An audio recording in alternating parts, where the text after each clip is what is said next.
Shalom adik-adik, selamat pagi, selamat hari Minggu.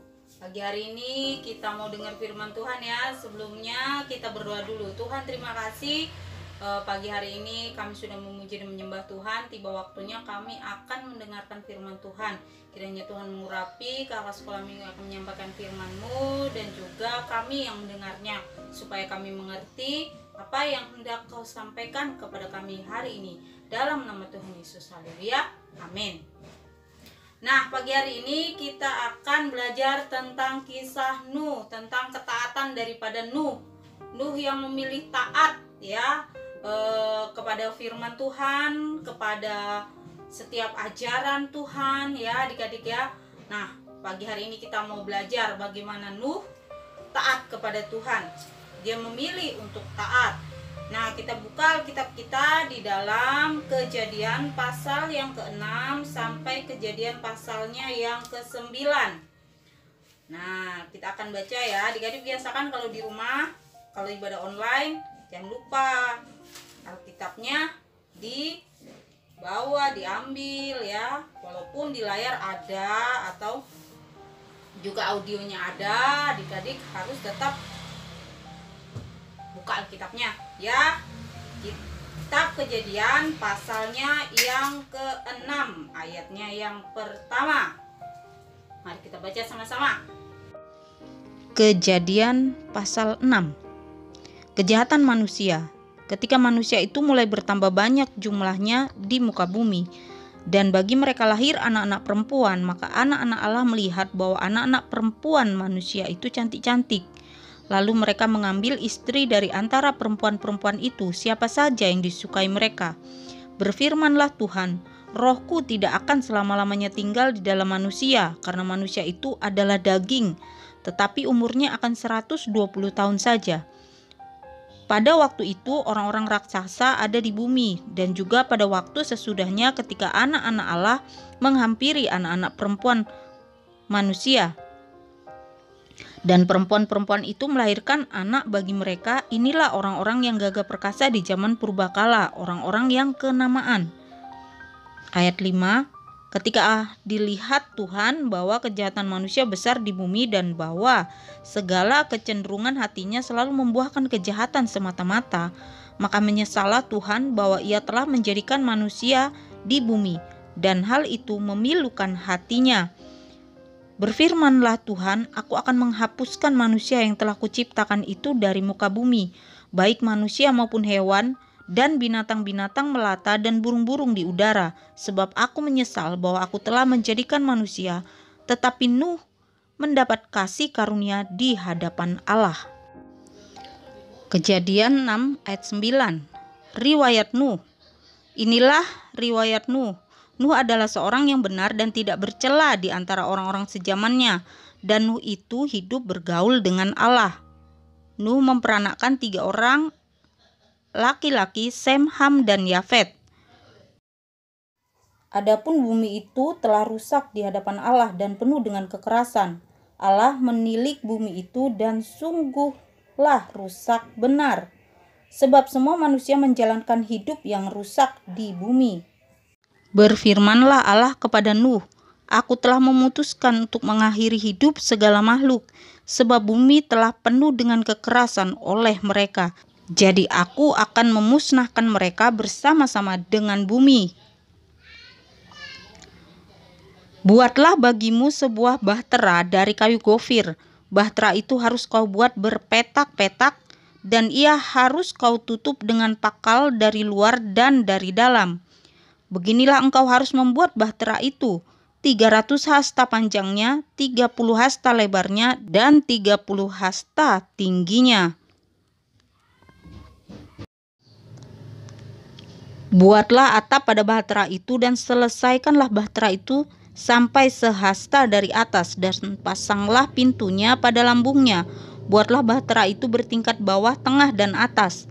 Sebab sesungguhnya Aku akan mendatangkan air bah meliputi bumi untuk memusnahkan segala yang hidup, dan bernyawa di kolong langit. Segala yang ada di bumi akan mati binasa. Tetapi dengan engkau aku akan mengadakan perjanjianku, dan engkau akan masuk ke dalam bahtera itu, engkau bersama-sama dengan anak-anakmu dan istrimu dan istri anak-anakmu. Dan dari segala yang hidup, dari segala makhluk, dari semuanya haruslah engkau bawa satu pasang ke dalam bahtera itu, supaya terpelihara hidupnya bersama-sama dengan engkau. Jantan dan betina harus kau bawa. Dari segala jenis burung, dari segala jenis hewan, dari segala jenis binatang melata di muka bumi, dari semuanya itu harus datang satu pasang kepadamu, supaya terpelihara hidupnya. Dan engkau bawalah bagimu segala apa yang dapat dimakan, kumpulkanlah itu padamu untuk menjadi makanan bagimu dan bagi mereka. Lalu Nuh melakukan semuanya itu tepat seperti yang diperintahkan Allah kepadanya. Demikianlah dilakukannya. Kejadian pasal 7, air bah. Lalu berfirmanlah Tuhan kepada Nuh, masuklah ke dalam bahtera itu engkau dan seisi rumahmu, sebab engkaulah yang kulihat benar di hadapanku di antara orang zaman ini. Kejadian 7 pasal yang ke-6. Lalu Nuh melakukan segala yang diperintahkan Tuhan kepadanya. Ayat 6, Nuh berumur 600 tahun ketika air bah itu datang meliputi bumi. Ayat 7, masuklah Nuh ke dalam bahtera itu bersama-sama dengan anak-anaknya dan istrinya dan istri anak-anaknya karena air bah itu. Kejadian 7 ayat 10, setelah 7 hari datanglah air bah meliputi bumi pada waktu umur Nuh 600 tahun. Pada bulan yang kedua, pada hari yang ke-17 bulan itu, pada hari itulah terbelahlah segala mata air samudra raya yang dahsyat, dan terbukalah tingkap-tingkap di langit, dan turunlah hujan lebat meliputi bumi 40 hari 40 malam lamanya. Ayat yang ke-19, dan air itu sangat hebatnya bertambah-tambah meliputi bumi, dan ditutupinya lah segala gunung tinggi di seluruh kolong langit, sampai 15 hasta tingginya bertambahlah air itu sehingga gunung-gunung ditutupinya. Lalu mati binasalah segala yang hidup yang bergerak di bumi, burung-burung, ternak, dan binatang liar, dan segala binatang merayap yang berkeriapan di bumi, serta semua manusia. Ayat yang ke-24, dan berkuasalah air itu di atas bumi 150 hari lamanya. Kejadian pasal 8, air bah surut. Maka Allah mengingat Nuh dan segala binatang liar dan segala ternak dan yang bersama-sama dengan dia dalam bahtera itu, dan Allah membuat angin berhembus melalui bumi sehingga air itu turun. Ayat 15, lalu berfirmanlah Allah kepada Nuh, keluarlah dari bahtera itu engkau bersama-sama dengan istrimu serta anak-anakmu dan istri anak-anakmu, segala binatang yang bersama-sama dengan engkau, segala yang hidup, burung-burung hewan, dan segala binatang melata yang merayap di bumi, suruhlah keluar bersama-sama dengan engkau. Kejadian 8 ayat 20. Lalu Nuh mendirikan mezbah bagi Tuhan dari segala binatang yang tidak haram dan dari segala burung yang tidak haram. Diambilnyalah beberapa ekor, lalu ia mempersembahkan korban bakaran di atas mezbah itu. Ketika Tuhan mencium persembahan yang harum itu, berfirmanlah Tuhan dalam hatinya, aku takkan mengutuk bumi ini lagi karena manusia, sekalipun yang ditimbulkan hatinya adalah jahat dari sejak kecilnya, dan aku takkan membinasakan lagi segala yang hidup seperti yang telah kulakukan. Ayat 22, selama bumi masih ada, takkan berhenti musim menabur dan menuai, dingin dan panas. Kejadian 9 ayat 8 sampai ayatnya yang ke-13. Berfirmanlah Allah kepada Nuh dan kepada anak-anaknya yang bersama-sama dengan dia, sesungguhnya aku mengadakan perjanjianku dengan kamu dan dengan keturunanmu dan segala makhluk hidup yang bersama-sama dengan kamu, burung-burung, ternak, dan binatang-binatang liar di bumi yang bersama-sama dengan kamu, segala yang keluar dari bahtera itu, segala binatang di bumi. Ayat 11, maka kuadakan perjanjianku dengan kamu, bahwa sejak ini tidak ada yang hidup yang akan dilenyapkan oleh air bah lagi, dan tidak akan ada lagi air bah untuk memusnahkan bumi. Dan Allah berfirman, inilah perjanjian yang kuadakan antara aku dan kamu serta segala makhluk yang hidup yang bersama-sama dengan kamu turun-temurun untuk selama-lamanya. Ayat 13, busurku kutaruh di awan supaya itu menjadi tanda perjanjian antara aku dan bumi. Nah, adik-adik ya, kita sudah baca tadi ya bagaimana Nuh hidup. Dikatakan di zamannya Nuh itu manusia semuanya itu berbuat sekehendak hatinya ya. Bahkan kejahatan manusia itu sampai membuat apa? Tuhan menyesal telah apa? Menciptakan dan menjadikan manusia di bumi, dan itu memilukan hatinya. Nah, jadi siapa yang pernah menyesal di sini? Nyesel aku Kak, harusnya aku nggak gini, jadi aku kena marah, aku nyesel Kak ya. Pasti pernah ya, pernah menyesal. Terus pernah nggak rasanya sedih ya? Sedih Kak. Atau dikatakan di firman Tuhan ini apa? Memilukan hati Tuhan ya. Di ayat yang keberapa tadi? Di ayat yang kelima, Kejadian 6 ayat 5. Jadi Tuhan itu menyesal menciptakan langit dan bumi dan manusia, dan juga itu memilukan hatinya, karena kita diciptakan untuk satu tujuan yang baik, karena kita itu diciptakan serupa dan segambar dengan Tuhan. Tetapi manusia jatuh dalam dosa ya, Adam dan Hawa, lalu akhirnya manusia di bumi itu kecenderungan hatinya adalah apa? Setelah jatuh dalam dosa, berbuat jahat, tidak suka melakukan yang baik, seperti orang-orang pada zaman Nuh ya.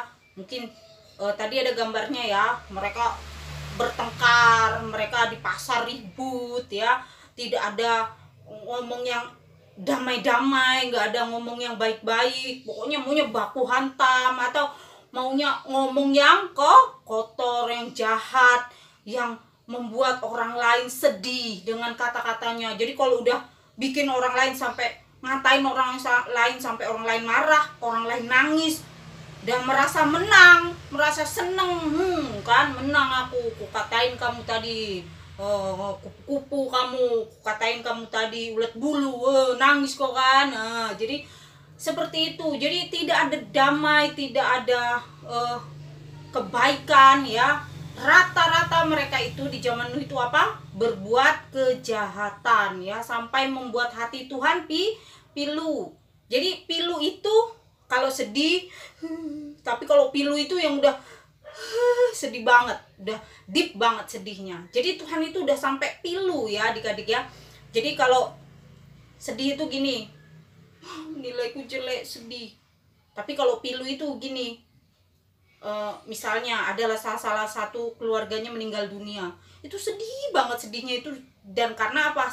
Pilu ya, itu pilu itu kira-kira itu lebih di atas lagi tingkatan dari sedih, karena merasa apa? Tidak akan bertemu lagi, karena merasa kalau kehilangan ada orang yang saudaranya, keluarga, orang tua yang meninggal, itu memang pilu ya adik-adik ya. Nah, jadi lebih tinggi dari sedih ya.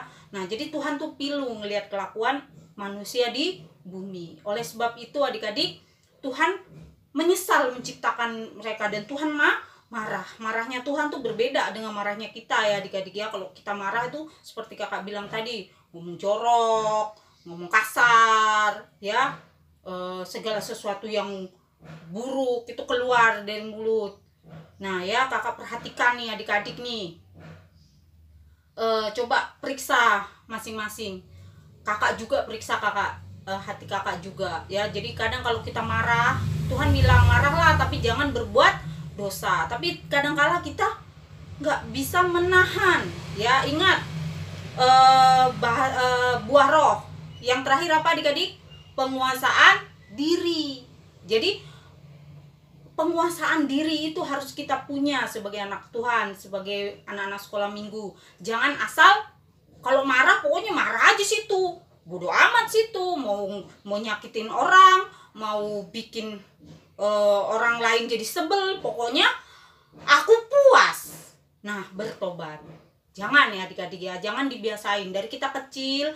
coba dari mulut kita itu kata-kata berkat, kata-kata yang baik ya. Nah adik-adik ya, jangan sampai membuat hati Tuhan pilu, sedih. Tuhan justru sedih kalau ada anaknya ngomong, oh kupu-kupu, oh ulat bulu, ya semua binatang, dari binatang ternak sampai binatang hutan keluar semua. Ya nggak boleh adik-adik ya, biasakan mulutmu mengeluarkan hal yang baik. Bagaimana kita jadi saksi kalau kita sama seperti anak-anak dunia, atau bahkan lebih parah, aduh amit-amit, lebih parah dari anak-anak dunia. Nah itulah yang terjadi di zaman Nuh. Manusia lebih menyukai kejahatan daripada kebaikan, hal-hal yang menyenangkan hati Tuhan. Nggak mau kenal gereja, enggak lah, gereja online, ini aku main game. Ayo berdoa, males. Belajar, ayo belajar yang rajin, udah mau PTS. Males, mending main game terus. Stalking Instagramnya K-pop ya, atau apalagi lihat-lihat gambar-gambar ya di internet. Lihat-lihat itu artis-artis ya yang lagi ngefans nih sama K-pop ya. Nah jadi adik-adik, kecenderungan hati manusia itu bukan ingin dekat sama Tuhan, tapi dia malah menjauh dari Tuhan. Tetapi ada satu keluarga di zaman ini, di zaman Nuh itu, yang tidak mencemarkan dirinya dengan perbuatan-perbuatan kejahatan manusia di zamannya, itu keluarga daripada Nuh. Nah adik tadi lihat ya di gambarnya, mereka berdoa, mereka bersekutu kepada Tuhan, mereka belajar mau mengenal Tuhan, dekat sama Tuhan, hidup tidak bercela di hadapan Tuhan. Nah Tuhan berkenan dengan orang-orang seperti itu. Waktu Tuhan mau mendatangkan air bah ya, karena Tuhan udah kesel, dia mau mendatangkan air bah, Tuhan mau selamatin siapa? Keluarga kecil ini ya, keluarga Nuh ini, minoritas ini. Nah jadi Tuhan bilang, Tuhan kasih temuin Nuh, dan Tuhan bilang bahwa aku akan melenyapkan bumi ini dan segala isinya, binatang ternak, binatang liar, manusia, semua mau dimusnahkan sama Tuhan. Tetapi karena kesalehan daripada Nuh akan menyelamatkan Nuh dan anak-anaknya. Lalu Tuhan bilang, kamu harus buat bahtera dari kayu gofir ya. Lalu Tuhan kasih detailnya, berapa hasta panjangnya, berapa hasta lebarnya, 30 hasta kali 30 hasta. Jadi dibuat ya adik-adik ya dari kayu gofir ya. Terus Tuhan bilang, kamu buat. Terus itu tuh sampai lama banget bikinnya. Nah si Nuh ini, kalian tadi udah denger ya, dari umur berapa sampai umur berapa baru selesai Nuhnya. Dan lalu dia buat, dan akhirnya singkat cerita Tuhan suruh bawa apa? Binatang-binatang untuk masuk. Lalu dia ambil bawa binatang-binatang, diambil sepasang yang haram dan berapa pasang yang halal untuk dibawa masuk ya ke dalam bahtera, supaya ada kelanjutan dari binatang-binatang itu nanti. Nah kalau pelajaran IPA itu SD itu udah itu ekosistemnya harus supaya berlanjut. Lalu Nuh bilang, kata Tuhan kepada Nuh, bawa makanan, kumpulin makanan untuk kamu dan juga untuk binatang-binatang itu. Jadi Nuh kumpulin makanan, udah dia buat sendiri ya, dengan tuntunan Tuhan. Bentuknya seperti ini, bahteranya itu gede banget. Jadi kayak mungkin kalau zaman sekarang itu kayak kapal induk ya, kapal perang ya. Jadi di situ dipasang, dia bikin 3 tingkat ya, terus dia bikin itu, terus dia harus ditutup bagian luar dan bagian dalamnya gitu kan. Nah jadi supaya apa? Supaya nggak tembus dengan air. Nah lalu dia buat sedemikian rupa sesuai dengan yang diperintahkan Tuhan, tanpa ada yang kurang. Lalu dia buat, dan akhirnya jadilah bahtera itu. Lalu Tuhan suruh masuk Nuh dan binatang-binatang itu, lalu Tuhan tutup pintunya. Nah setelah itu 40 hari hujan. hujan lebat sampai pegunungan tuh, gunung itu ketutup. Nah kemarin waktu hari Minggu lalu kakak tanya, kakak mau nanya ada yang mau kesaksian gak tentang banjir. Semuanya kesaksian, karena apa? Semua kena banjir, termasuk Kak Penny. Nah jadi waktu itu banjir kan gak enak ya adik-adik ya. Aduh, terus ada yang gini, Kak enak. Ada satu anak ya bilang, iya aku main di luar, main air. Terus kakak bilang, lo jangan main air banjir kalau bisa, karena air banjir itu banyak kumannya segala macem. Nah karena apa?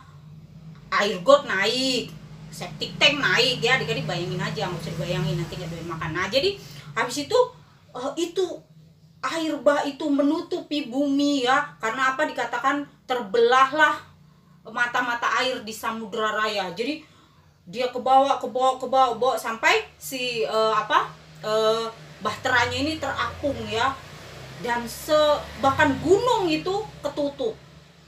Siapa yang pernah lihat gunung? Siapa yang pernah naik gunung? Belum ada ya. Kakak pernah naik gunung. Gunung itu tinggi, nggak ada yang rendah.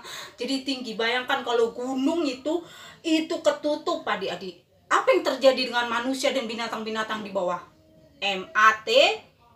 Mati, semua mati. Tidak ada yang bersisa. Nah jadi adik-adik, Tuhan begitu menyesalnya menciptakan manusia, dan akhirnya singkat cerita lalu setelah air bah surut, lalu mendaratlah di pegunungan Ararat, dan lalu di situ Nuh disuruh Tuhan keluar dari bahtera. Waktu dia keluar dari bahtera, apa yang dilakukan oleh Nuh? Dia buat apa? Mesbah ya. Orang yang suka bergaul dengan Tuhan, suka mempersembahkan segala sesuatu kepada Tuhan, seperti Nuh, dia persembahkan ya binatang yang halal, yang tidak haram. Dia bikin itu mesbah, dia bikin korban bakaran, dan Tuhan berkenan dengan apa yang dilakukan Nuh. Karena dari awal Nuh adalah orang yang takut akan Tuhan, dan yang terpenting Nuh itu TAAT. Apa? Taat. Bahkan dia seperti Kak bilang tadi, tidak ada satupun yang meleset, yang disuruh sama Tuhan semua persis seperti yang difirmankan Tuhan dia buat. Ya adik-adik ya. Jadi kita harus meneladani daripada sikap Nuh itu, yaitu apa? Taat kepada firman Tuhan. Kalau firman Tuhan bilang, jagalah hatimu dengan segala kewaspadaan, karena dari situlah kehidupan. Jadi jaga hatimu. Kalau kamu marah, janganlah berbuat dosa, kata firman Tuhan. Janganlah marah sampai matahari terbenam. Nah terus kalau kamu main, kamu kesel, ingat tadi kakak bilang tadi apa? Penguasaan diri. Jangan karena kamu marah, kamu keluarin kata-kata yang jahat. Bukan hanya orang lain yang kamu katain, atau orang lain yang nggak maksud kamu katain yang dengar, tapi siapa yang paling dengar tuh? Tuhan. Setiap kata-kata sia-sia yang kita ucapkan itu harus dipertanggungjawabkan di hadapan Tuhan di hari penghakiman. Jadi adik-adik, hati-hati dengan mulutmu. Kalau aku termasuk orang yang seperti itu, Kak. Hari ini waktu kita doa nanti, minta ampun, bertobat, minta Roh Kudus tuntun kamu untuk Roh Kudus itu berbicara keras dalam hatimu saat kamu marah, supaya kamu bisa rem mulut kamu, rem pikiran kamu untuk berpikir dan berkata-kata yang jahat. Ngerti ya adik-adik ya? Mulut, jaga mulutnya. Karena apa yang keluar dari mulut kita itu firman, dan firman segala sesuatu dijadikan oleh firman. Jadi kalau kamu bilang ke adikmu atau ke kakakmu karena kamu marah, kamu berantem, ngatain yang jelek, hati-hati. Kalau itu terjadi, kasihan gak? Jadi jaga lidahmu dan mulut kita. Kita harus taat seperti Nuh, tidak terpengaruh. Walaupun teman kamu semua biasa ngomong kayak gitu, Kak. Ngomong kotor-kotor, sapi, kambing, domba, burung, onta, semua dibilangin. Itu biasa untuk mereka. Tetapi kita ingat, kita itu anak Tuhan Yesus. Kita tidak boleh serupa dengan dunia, tetapi kita harus berubah oleh pembaharuan budi kita. Bagaimana kita berubah? Bagaimana seorang muda dapat mempertahankan kelakuan yang bersih? Yaitu dengan menjaganya sesuai firman Tuhan. Belajar firman Tuhan. Dengerin tiap hari audio. Ini audio kakak lihat tinggal 5 orang, 7 orang. Kakak bingung kemana yang lain ya. Ayo adik-adik mulai lagi dengerin ya. Kakak mau lihat winernya nanti yang rajin ini sampai habis Alkitab nih. Sekarang udah sampai Mazmur loh. Nah tinggal dikit lagi kita khatam Alkitab. Nah adik-adik, jadi teladani sikap daripada si Nuh. Dia mempersembahkan korban dan Tuhan sikap Nuh itu membuat hati Tuhan berbalik ya. Dari Tuhan itu masih kesel sama manusia sampai waktu dia lihat bagaimana Nuh dengan ketaatan yang mempersembahkan korban, mengucap syukur ke hadapan Tuhan. Tuhan dikatakan apa? Tuhan menyesal telah membuat bumi ditelan air bah, dan dia berjanji dan dia membuat perjanjian dengan Nuh dan keturunannya bahwa dia tidak akan memusnahkan bumi lagi dengan air bah. Dan dia buat perjanjian Tuhan itu, ada tanda dari perjanjian Tuhan itu, yaitu busurnya Tuhan ditaruh di langit. Kalau nanti awan muncul, setelah hujan ini dia akan muncul busur di langit. Tahu nggak itu apa? Pelangi. Ya adik-adik ya, jadi itu busur Tuhan taruh. Jadi setiap kalian lihat pelangi, kalian ingat siapa? Nuh. Nuh yang berkenan dan taat kepada Tuhan. Siapa mau taat dan berkenan kepada Tuhan? Saya. Yuk kita doa. Bapak terima kasih karena kami sudah dengar firman Tuhan. Kami belajar dari Nuh, bagaimana dia taat, bagaimana dia sungguh-sungguh mengikut Tuhan. Dan kami mau Tuhan ampuni kami kalau kami hari-hari ini seringkali karena kami mungkin bosan di rumah, karena kami mungkin kesel dengan saudara kami, atau kami sedang merasa tertekan dengan kondisi sekarang ini Tuhan. Akhirnya kami seringkali dari mulut kami keluar kata-kata yang tidak baik. Tuhan ampuni kami, dan buat kami Tuhan berbalik, buat kami sadar bahwa kami hidup untuk memuliakan nama Tuhan. Ampuni kami Bapa, dan biarlah Tuhan Roh Kudus, Engkau yang memberikan roh yang takut akan Tuhan dalam hati setiap anak-anak, setiap kami, supaya kami memiliki penguasaan diri dan kami memiliki buah roh yang Engkau sukai. Terima kasih Bapa, dalam nama Tuhan Yesus kami sudah berdoa, haleluya, amin.